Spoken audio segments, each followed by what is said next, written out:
মনু মহারাজের দুই পুত্র ছিল। জ্যেষ্ঠ পুত্র প্রিয়ব্রত মহারাজ, যিনি তপস্যা করার নিমিত্ত আবাল্য ব্রহ্মচারী হয়ে গন্ধমাদন পর্বতে চলে গেলেন। কনিষ্ঠ পুত্র হল উত্তানপাদ, তিনি পৃথিবীর রাজা হলেন। আকুতি, যার বিবাহ হলো প্রজাপতি রুচির সঙ্গে, যার এক পুত্র এক কন্যা হলো। এই পুত্র ছিল ভগবান নারায়ণের অবতার, কন্যা ছিল লক্ষ্মীর অবতার। লক্ষ্মী নারায়ণের বিবাহ করিয়ে দিলেন। তদনন্তর দেবহূতি কর্দম ঋষির সঙ্গে বিবাহ হলো, যার চরিত্র আমরা আস্বাদন করলাম। প্রসূতির বিবাহ হলো প্রজাপতি দক্ষের সঙ্গে, যার এক কন্যার নাম ছিল সতী, যার বিবাহ হয়েছিল ভোলেনাথের সঙ্গে। যজ্ঞ ক্ষেত্রে দক্ষ প্রজাপতি অপমান করে দেন ভোলেনাথকে এবং শ্রাপ দিয়ে দেন।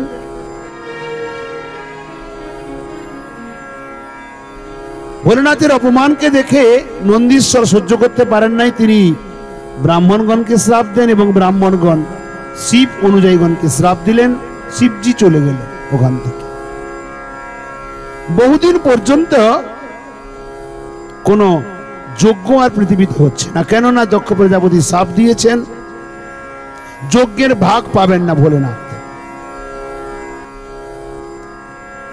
বহু বৎসর পরে দক্ষ প্রজাপতি যজ্ঞ প্রারম্ভ করলেন। সম্পূর্ণ ব্রহ্মাণ্ডকে আমন্ত্রণ দিলেন, কিন্তু ভোলেনাথকে দিলেন না। ফলত দেবী সতী সহন করতে না পেরে তিনি যজ্ঞস্থলে, বর্তমান যেটি হরিদ্বারে কঙ্কাল দক্ষ রাজার যজ্ঞস্থল, ওখানেই এসে তিনি নিজের শরীরকে যোগাগ্নিতে ত্যাগ করলেন। ভোলেনাথ অত্যন্ত ক্রোধান্বিত হলেন। তিনি জটা থেকে বীরভদ্রকে উৎপন্ন করে পাঠিয়ে দিলেন। দক্ষ যজ্ঞকে বিধ্বংস করে দক্ষের মস্তক ছেদন করে কুণ্ডেতে আহুতি দিয়ে দিল। যজ্ঞে মলমূত্র ত্যাগ করে যজ্ঞ নষ্ট করে দিল। ভৃগু ঋষির দাড়ি উপড়ে নিল। পূষা দেবতার দাঁত ভেঙে দিল এবং ভগ দেবতার চোখ উপড়ে নিল। এই প্রকার সমস্ত কার্য করে বীরভদ্র চলে গেল, ভোলেনাথের অঙ্গে বিলীন হল। ভোলেনাথ দেবী সতীর শরীরকে নিয়ে তিনি তাণ্ডব নৃত্য করতে লাগলেন। সুদর্শন চক্রের দ্বারা ভগবান বিষ্ণু তার শরীরকে খণ্ড খণ্ড করে 51টি দেবী পীঠ স্থাপিত হলো, বিভিন্ন ক্ষেত্রে প্রস্তুত করলেন। তদনন্তর বহুকাল অতিক্রান্ত হয়, দেবতাগণ এসে ভোলেনাথের কাছে প্রার্থনা করেন। কর্পূর গৌরম করুণাবতারম সংসার সারম ভুজগেন্দ্রহারম সদা বসন্তম হৃদয়ারবিন্দে ভবম ভবানী সহিতম নমামি। ভোলেনাথ সন্তুষ্ট হলেন, বললেন, এই দেবতাগণ, আমার মনে কোনো দেশ নেই, কোনো হিংসা নেই।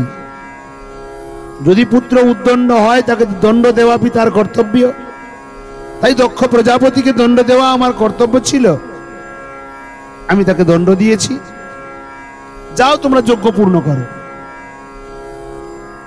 দেবতাগণ বললেন, হে ভোলেনাথ, যদ্যপি দক্ষ প্রজাপতি আপনাকে শ্রাপ দিয়েছেন, আপনি যজ্ঞের ভাগ পাবেন না, কিন্তু আমরা বরদান দিলাম, যজ্ঞের অবশিষ্ট যাবতীয় বস্তু বেঁচে যাবে, এ আপনার ভাগ হবে, অর্থাৎ আপনার প্রাপ্য হবে।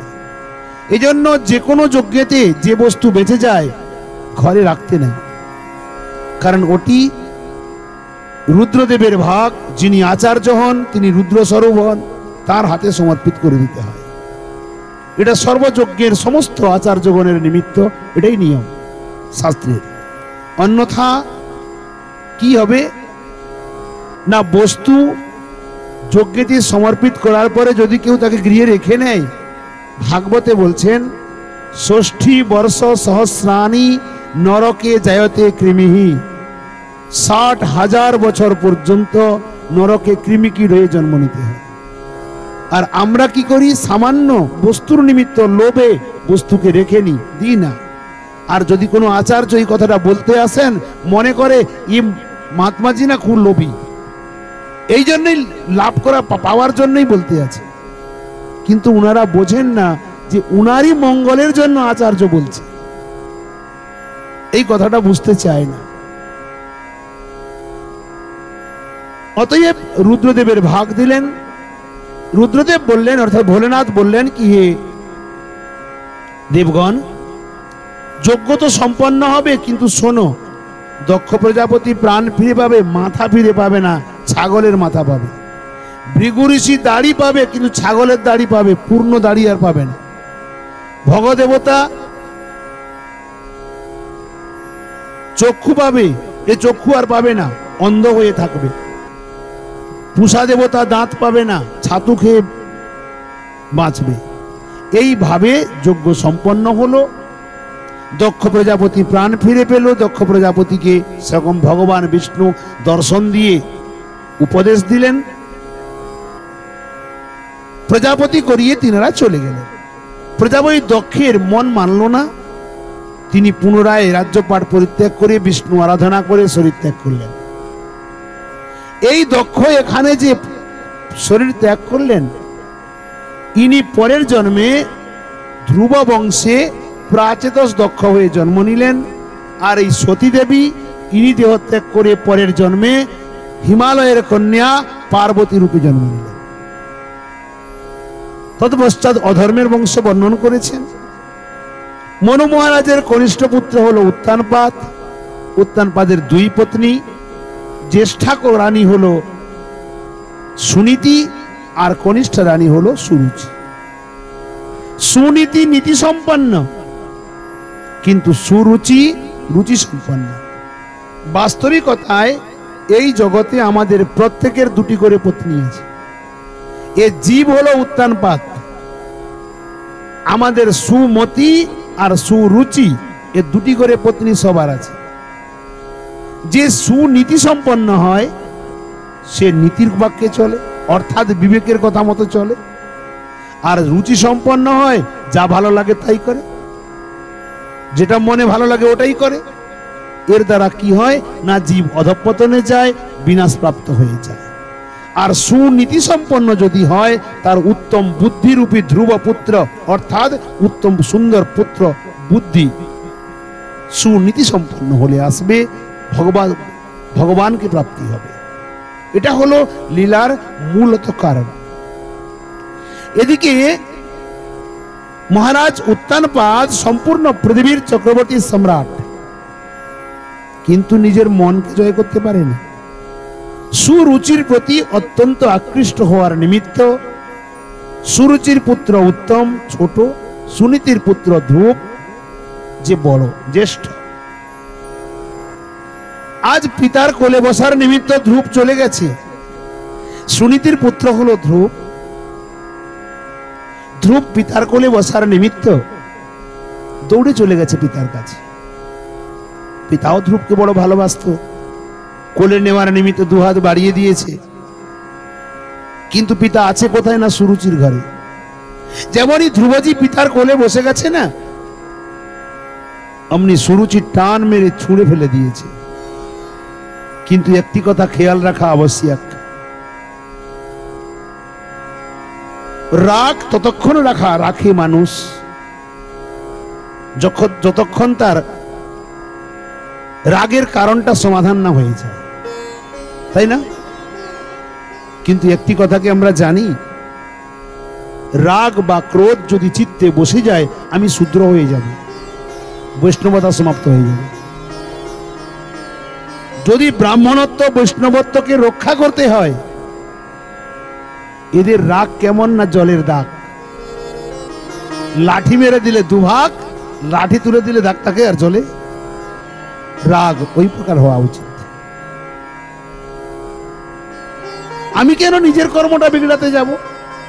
কারো প্রতি রাগ করে বসে থাকলাম, তার তো কোনো কিছু হলো না। আমি কিন্তু আমার নিজের কর্মফলটা বিগড়ে নিলাম। কোন শর্তে, কি কাজে, কোন নিমিত্ত? ফালতু ফালতু কেন করলাম বলো? আমি নিজের কর্মটা কেন বিগড়াচ্ছি? মনে করো আজীবন আমি রাগ রেখে থাকলাম, আমি যখন আমার মৃত্যু হবে ওই রাগটা সাথে করে যাবে না? কর্মফল সাথে চলে যায়, ওটাই আমি নিয়ে যাব। আর মৃত্যু কোন মুহূর্তে হবে আমি তো জানি না, যে কোনো মুহূর্তে হতে পারে। তো কি জন্য? দ্বিতীয় আরেকটি কথা, তার উপরে রাগ করা উচিত, মান করা উচিত যে রাগ বা মানের মর্যাদা বোঝে। না, তুমি রাগ করে থাকলে আমার কোন যায় আসে, থাকুক না রাগ করে, তো তার উপরে রাগ করে কি হবে? তার উপরে রাগ করে কোনো লাভ আছে? তার উপরে রাগ করলে লাভ আছে যে আমার রাগের মর্মটাকে বুঝে আমাকে আমার রাগটা ভাঙাবে, তাই না? বর্তমান জগতে সত্যি কথাটা বলে দেব, বর্তমান জগতের যা পরিস্থিতি, এটা এখন নয়, পুরা চলে আসছে বহু পূর্ব থেকে। পূর্বে তো কোপ ভবন থাকতো রাজাদের ঘরে, এখন তো কোপ ভবন নাই, বাবার বাড়ি কোপ ভবন। শ্রীমতীজিও রাগ করে গৃহে, শ্রীমানজিও কত অনুনয় বিনয় করে রাগ ভাঙায়। আচ্ছা, শ্রীমানজিও রাগ করুক তো, শ্রীমতীজিও ভুল করেও ভাঙাবে না, থাকুক গা, কিছুক্ষণ পরে আপনা আপনি আসবে, আপনা আপনি ডাকবে। কিন্তু না, এতে প্রেম নষ্ট হয়ে যায়। হয়তো পতিদেব কিছু বলতে পারছে না, বা হয়তো শ্রীমতীজিও পত্নী দেবী কিছু বলতে পারছে না, কিন্তু তার অন্তর বলবে আমি রাগ করলাম, বুঝলো না। তার দ্বারা অন্তরের প্রেম কমতে আরম্ভ হবে। অতএব ওই রাগটা প্রীতি বা প্রেমকে বাড়ানোর নিমিত্ত একে অপরের বোঝা প্রয়োজন। কিন্তু জগতে কারো প্রতি, প্রতিবেশীর প্রতি, পাড়ার প্রতি, কারো প্রতি আমি রাগ করলাম, কোন কাজে?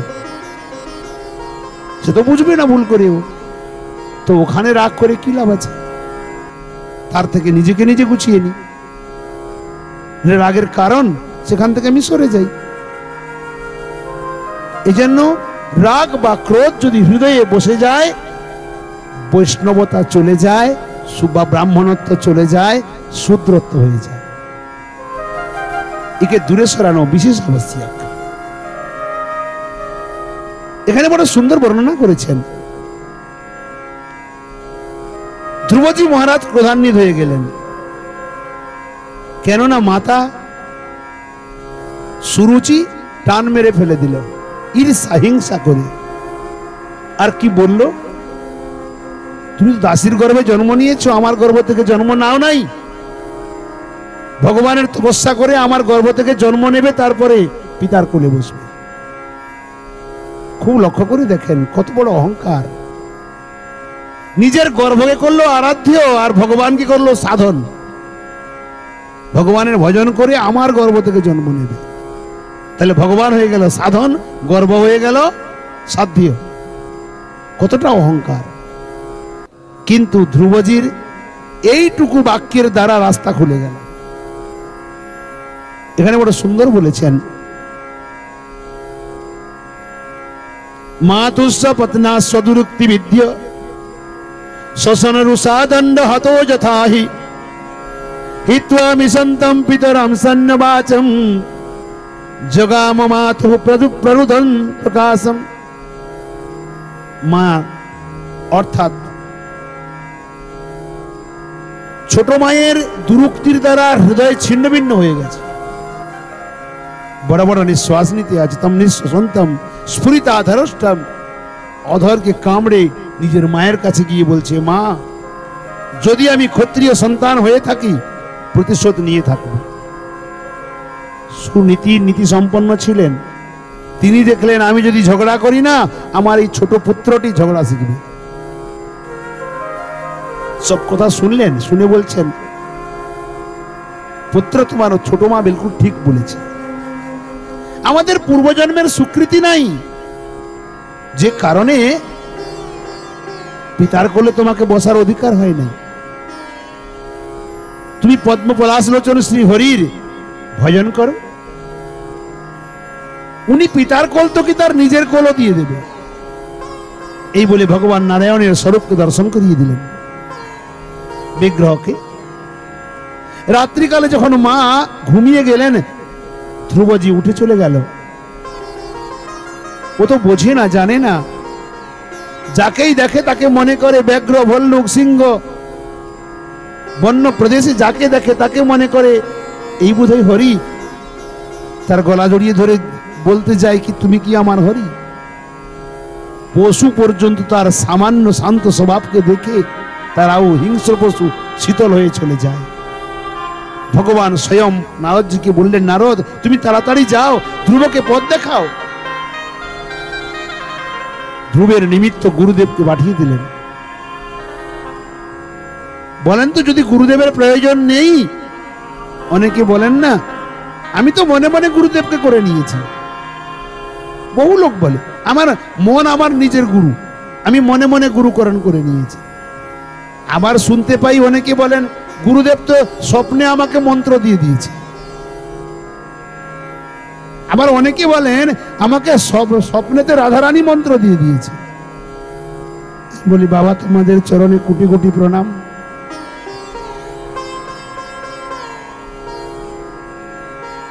স্বপ্নে ভগবানকে দর্শন করা উত্তম, স্বপ্নে সাধুগুরু বৈষ্ণবকে দর্শন করা উত্তম।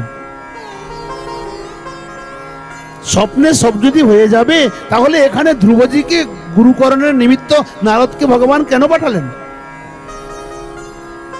প্রহ্লাদকে দীক্ষা দেওয়ার নিমিত্ত নারদকে কেন সেখানে পাঠিয়েছিলেন? কয়াধুকে নিয়ে গেলেন, 10,000 বছর কাছে রাখলেন, গর্ভের মধ্যে প্রহ্লাদকে ভগবত মন্ত্রে অভিষিক্ত করে দিলেন। কেন করলেন? ধ্রুবজি মহারাজের সঙ্গে সাক্ষাৎকার হলো দেবর্ষি নারদের। নারদজি ভাগবতের সিদ্ধ মন্ত্র ওম নমো ভগবতে বাসুদেবায় 12 অক্ষর মন্ত্র প্রদান করলেন। ভজনের সমস্ত নিয়মাদি বলে দিলেন, ন্যাস আদি যাবতীয় কিছু মন্ত্র। আমাদের যে বর্তমান সমাজে যে পরিস্থিতি, বহু সম্প্রদায় বেরিয়ে গেছে তো, আর বহু প্রকার সম্প্রদায়ে বহু প্রকার মন্ত্র দেওয়াও আরম্ভ করেছে। বহু জায়গায় দেখতেও আছি কারো দীক্ষা হয় নাই অথচ দীক্ষা দেওয়া আরম্ভ করেছে, নিজের দীক্ষা হয় নাই। বর্তমান চলছে পরিস্থিতি। মন্ত্র কেমন বস্তু হবে? মন্ত্র কাকে বলে? মন্ত্র শব্দের অর্থ কি আমাদের জানা দরকার। মননাত্রয়তে জহ ইতি মন্ত্রঃ, যাকে মনন করলে আমাকে উদ্ধার করে গোবিন্দচরণ প্রাপ্তি করিয়ে দেবে। মন্ত্র বীজ মন্ত্র যুক্ত হবে প্রথমে, মধ্যবর্তী ক্ষেত্রে চতুর্থী বিভক্তি হবে, আর অন্তিমে সমর্পণ মন্ত্র থাকবে। 3টি ভাগ হয়, 3টি ভাগ একসঙ্গে যুক্ত হয়ে একটি মন্ত্র নির্মাণ হয়। এ কেউ যদি ব্যাকরণ পড়ে থাকেন, কারক প্রকরণে গিয়ে কিভাবে তৈরি হয় ওখানে বোঝা যায়। যারা পড়ে নাই তারা বুঝতে পারবে না। কাউকে রাম শ্যাম বলে দিল, বলে হয়ে গেল মন্ত্র, তোমার দীক্ষা হয়ে গেছে। কাউকে যদুমধু বলে দিল, তোমার দীক্ষা হয়ে গেছে। আর কিছু তো আছে ঝুড়িতে করে মন্ত্র লিখে লাইন দিয়ে মাইকে করে তোমার বসিয়ে দিয়ে 500, 700, 1000 বসে গেছে। এই তোমার কি মন্ত্র দরকার? না কালী মন্ত্র নাও, একটা পুটলা নাও। তোমার দুর্গা মন্ত্র, একটা পুটলা নাও। এতে দীক্ষা হয় না, এগুলি দীক্ষার নিয়ম না। আরে গুরুদেব তো আসবে, যেমন বিগ্রহ প্রতিষ্ঠা হয় না ওই প্রকার গুরুদেব এই পাঞ্চভৌতিক শরীরে প্রাণ প্রতিষ্ঠা করে দেয় মন্ত্রের দ্বারা। তো কর্ণে মন্ত্র প্রদান করবে, গুরু পূজন হবে, প্রতিজ্ঞাবদ্ধ হবে, সংকল্প হবে, বহু কিছু আছে। এখানে দেখো দেবর্ষি নারদ ভগবত মন্ত্র প্রদান করলেন। মন্ত্রের আরাধ্য দেবতা, মন্ত্রের ন্যাস, মন্ত্রের গায়ত্রী, সমস্ত বস্তু প্রদান করলেন। মন্ত্র জপের নিয়ম বিধি নারদ পঞ্চরাত্র দেখেন, বোঝা যাবে স্যার।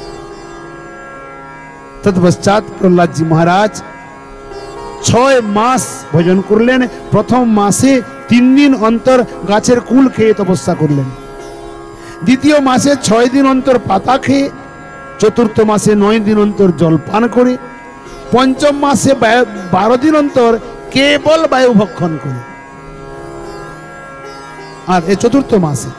আর যখন পঞ্চম মাস হলো বায়ুটাকেও পরিত্যাগ করে দিল। আর জপ চলছে, ওম নমো ভগবতে বাসুদেবায়, অখণ্ড জপ দিবারাত্র। গুরুদেব দেবর্ষি নারদ বললেন, পুত্র, বায়ুকে তুমি ভেতরে অবরোধ করে যে পর্যন্ত ভগবান সামনে না চলে আসে সে পর্যন্ত তুমি আর বায়ু গ্রহণ করবে না, মন্ত্র জপ বন্ধ করবে না। সম্পূর্ণ জগতের সৃষ্টিচক্র এক জায়গায় দাঁড়িয়ে গেল। দেবতা, গন্ধর্ব, যক্ষ, রক্ষ, কিন্নর, মানব, সম্পূর্ণ ব্রহ্মাণ্ডের শ্বাস বায়ু বন্ধ হয়ে গেল। ভগবান ভোলেনাথ এ ব্রহ্মাজি দেবতাগণ সহ বৈকুণ্ঠনাথের কাছে গেলেন। বৈকুণ্ঠনাথ বললেন, ভয় পেও না, আমার এক ছোট্ট বাল ভক্ত ধ্রুব শ্বাস বায়ু বন্ধ করার জন্য এই পরিস্থিতি। বলে, প্রভু তাড়াতাড়ি দর্শন দিতে যাও, অন্যথা আমাদের মৃত্যু হয়ে যাবে। এখানে বর্ণিত আছে ভগবান দর্শন দিতে আসেন নাই ধ্রুবকে, দর্শন করতে এসেছেন। দিদিক্ষয়া মধুর বনম ভিত্ত দিদিক্ষয়া গতঃ, মধুবনে এলেন, নিজের বাল ভক্ত ধ্রুবকে দর্শনে, কেমন ভক্ত, আমার সৃষ্টিকে বন্ধ করে দিয়েছে, দর্শনের জন্য এলেন। দর্শন দিলেন। ধ্রুবজি নয়ন খুলে দেখলেন ভগবানের স্বরূপকে। অদ্ভুত দর্শন হলো। বল ভক্তবৎসল ভগবান কি জয়। তদনন্তর আজ বৈকুণ্ঠনাথ বলছেন, ধ্রুব, আমি আর কোথাও যাব না, তুমি শ্বাস নাও। ধ্রুবজি শ্বাস বায়ু গ্রহণ করলেন, জগৎ চক্র প্রারম্ভ হলো। ঠাকুরজি জিজ্ঞাসা করছেন, ধ্রুব, তোমার আমাকে ডেকেছিল কেন বলো তো? ধ্রুব কাছে এলেন, হাত জোড়ো করে প্রণাম করে বলছেন, প্রভু, আমার পিতার কোল থেকে আমার ছোট মা আমাকে টেনে ফেলে দিল কেন? জগতে ছোট মা বড় মা এরকম হয় কেন? মা তো মাই হয়। দ্বিতীয়, এর রাগ, দ্বেষ, হিংসা, ঈর্ষা এসব কেন হয়? যখন পিতার কোল থেকে আমাকে টেনে ফেলে দিল নিচে, তখন পিতা কিছু বলল না কেন? হাজার প্রশ্নের ঝুড়ি লাগিয়ে দিয়েছেন। তো ঠাকুর 5 বছর তো বালক, মাত্র 5.5 বছর। ঠাকুরজি বলছেন, আরে আরে আরে, একসঙ্গে এত প্রশ্ন, বলো তোমার মনে কোন প্রশ্ন কষ্ট দিয়েছে? না পিতার কোল থেকে আমাকে টেনে নিচে নামিয়ে দিল কেন? ঠাকুরজি বলছেন, কাছে এসো। যেমনই ধ্রুবজি কাছে গেছেন, আজ বৈকুণ্ঠনাথ ধ্রুবজিকে 2 করকমলে ধরে নিজের কোলে বসিয়ে নিয়েছেন জঙ্ঘার উপরে। বরদ হস্ত মস্তকে দিলেন, দিব্য শঙ্খ কপলে স্পর্শ করালেন, জ্ঞান পরিপূর্ণ ভান্ডার হয়ে গেল, অদ্ভুত জ্ঞানে পরিপূর্ণ হয়ে গেল। আজ ধ্রুবজি বড় সুন্দর স্তুতি করছে। ঠাকুরজি বলছেন, আর কোনো প্রশ্ন আছে? বলে, না না, সব প্রশ্নের উত্তর মিলে গেছে। ইয়ন্তঃ প্রবিশ্য মম বাচমিমাম প্রসুবতাম সঞ্জীবয়ত্যখিল শক্তিধরস্য ধামনা অন্যাশ্চ হস্তচরণ শ্রবণত্বগাদীনি প্রাণান্নমো ভগবতে পুরুষায় তুভ্যম। হে প্রভু, তোমার চরণে বারংবার প্রণাম। আমার অন্তঃকরণে যে তুমি দিব্য জ্ঞান প্রকাশ করিয়ে দিলে, প্রবেশ করিয়ে দিলে। আমার জ্ঞান সুপ্ত ছিল, ছোট্ট বালক আমি, আমার এই প্রকার দিব্য জ্ঞান ছিল না। আর তুমি আমার অন্তঃকরণে জ্ঞানের ভান্ডারকে প্রকাশ করিয়ে দিয়েছো। আমার মুখে শব্দ ছিল না, কথা বলার আমি কি জানি, আজ বেদ মন্ত্র আমার মুখে উচ্চারিত হচ্ছে। অতএব প্রভু, তোমার চরণে বারংবার প্রণাম, এ তোমার কৃপা। বহু স্তুতি করেছেন। আজ ভগবান বলছেন, ধ্রুব, বরদান চাও, যা চাইবে দেব, চাও। বলে, প্রভু, আমি ছোট বালক, আমি কি চাইবো তোমার কাছে? বলে, শোনো, এই পৃথিবীকে তোমার জন্য আমি দান করলাম 36,000 বছর। সম্পূর্ণ পৃথিবী ধর্মপূর্বক তুমি ভোগ করো। চক্রবর্তী সম্রাট হয়ে ভোগ করো। দ্বিতীয়, যখন তোমার পৃথিবী ভোগের উপরান্ত তুমি আমার কাছে আসবে, আকাশের দিকে তাকিয়ে দেখো, তোমার জন্য আমি এক লোক নির্মাণ করেছি তোমারই নামে, যার নাম হবে ধ্রুবলোক। জগতে ধ্রুব তারা হয়ে চিরকাল উদিত হয়ে থাকবে। ওই ধ্রুব তারা হলো ধ্রুবলোক। তোমার রাজ্য ভোগের অন্তে তুমি ওখানে চলে এসো। এরপরে যদি কিছু বরদান চাও বলো। ধ্রুবজি বলছেন, প্রভু স্থানাভিলাষী স্তপসী স্থিতোহম ত্বাম প্রাপ্তবান দেব মুনীন্দ্র গুহ্যম কাচন বিচিনবান ইব দিব্য রত্নম স্বামীন কৃতার্থোস্মি বরম ন যাচে। হে প্রভু, পিতার কোল থেকে বঞ্চিত হয়ে তোমার ভজনে এসেছিলাম। আজ তুমি দেবতা মুনীন্দ্রের গোপনীয় বস্তু তোমার চরণ কমল, তোমার কোল আমাকে দিয়ে দিয়েছো। আমি কাজ খুঁজতে খুঁজতে কাঞ্চন পেয়ে গেছি। স্বামীন কৃতার্থ অস্মি ধন্য অস্মি, আমি ধন্য হয়ে গেছি। বরম ন যাচে, আমি আর কোনো বর চাই না। মাতা লক্ষ্মী দর্শন দিলেন, দেবর্ষি নারদ এলেন, সবাইকে প্রণাম করলেন। তদনন্তর গরুড়ের পৃষ্ঠে বসিয়ে ঠাকুরজি নিয়ে চলে এলেন। যে সময়ে ধ্রুবজি ঘর ছেড়ে চলে গেছিল, ওই সময়ে মাতা সুনীতি ধ্রুবের বিরহেতে মূর্ছিত হয়ে গেছিলেন। উত্তানপাদ মহারাজকে তার পিতা মনু মহারাজ বহু তিরস্কৃত করেছিলেন এবং ওই তিরস্কৃত বাক্যের দ্বারা তিনি ধ্রুবকে অন্বেষণ করতে বেরিয়ে যান। দেবর্ষি নারদ অনেক বুঝিয়ে রাজ্যে পাঠিয়ে দিয়েছিলেন। আজ পিতামাতার দর্শন হলো, রাজ্যে ফিরে এলো পুত্র ধ্রুব। ধ্রুবজি এসে সোজা কোথায় গেছে জানো? নিজের মায়ের সঙ্গে সাক্ষাৎকার করেনি, চলে গেছে কোথায়? ওই ছোট মায়ের কাছে।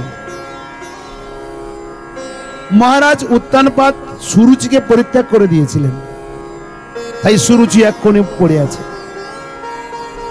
আজ ধ্রুবজি গিয়ে মায়ের কাছে পৌঁছে প্রণাম করে বলছে, মা, সুরুচি অন্ধকার ঘরে আছে তো, পুত্রকে ঠিক বুঝতে পারছে না।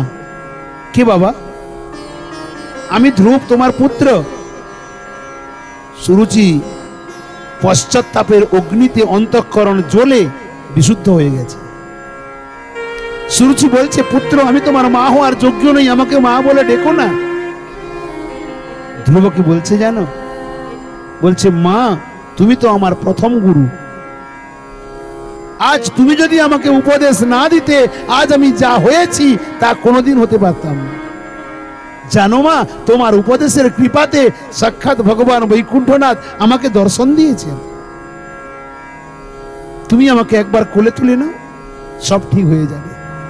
সুরুচি দৌড়ে এসে পুত্রকে কোলে নিয়েছে। তদনন্তর নিজের পিতার কাছে ছোট মাকে নিয়ে গেছে। উত্তানপাদ তো মুখ দেখতে রাজি ছিলেন না, কিন্তু ধ্রুবজি বললেন, পিতাশ্রী, আমার মাকে তুমি ক্ষমা করে দাও। মাতা পিতার মিলন করালো।